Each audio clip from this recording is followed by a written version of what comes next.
But just as the artist was shutting the glass door, Corduroy tumbled out into the floor.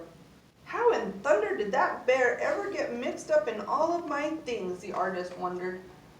Poor Corduroy was damp all over.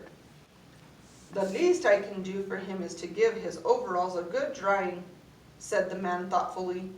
He unbuttoned Corduroy's shoulder straps and put his overalls into the dryer.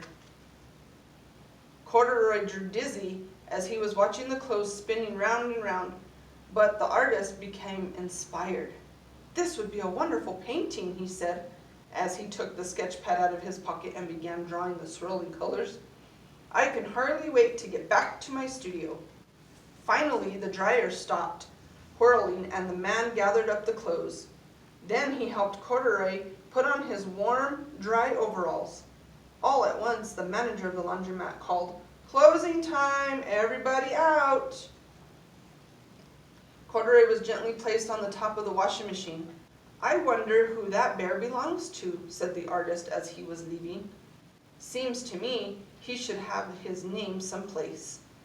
He's too fine of a fellow to be lost.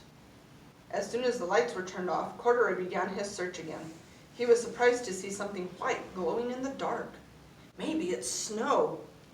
He is excitedly. I've always wanted to play in the snow.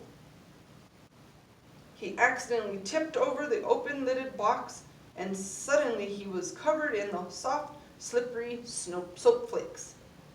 Gradually, Corduroy began to slip and slide.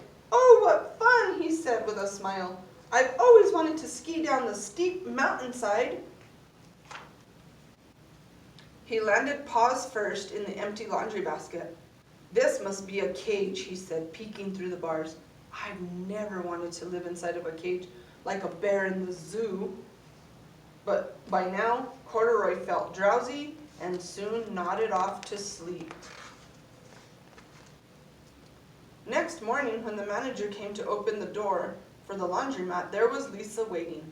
"I left something here yesterday," she explained. "May I take a look around?" "Certainly," said the manager. "My customers are always leaving things." Lisa was searching under the chairs and in the back of the washing machines when she heard the manager call out, "Is this what you're looking for, señorita?" "Yes, yes, he's my best friend," shouted Lisa as she came running. She reached in and picked up Corduroy out of the basket. "So this is where you've been, you little rascal," she said. "It's time I took you home." Lisa thanked the manager and ran out the door and down the street, holding Corduroy tightly in her arms. "I thought I told you to wait for me," she said. "Why did you wander away?" "I went looking for a pocket," Corduroy said. "Oh, Corduroy, why didn't you tell me you wanted a pocket?" asked Lisa, giving him an affectionate squeeze. That very morning, Lisa sewed a pocket onto Corduroy's overalls. "And here is a card I've made with your name on it for if you keep tucking it inside," she said. "I've always wanted a purple pocket with my name tucked inside," said Corduroy, as Lisa and him nuzzled noses. The end.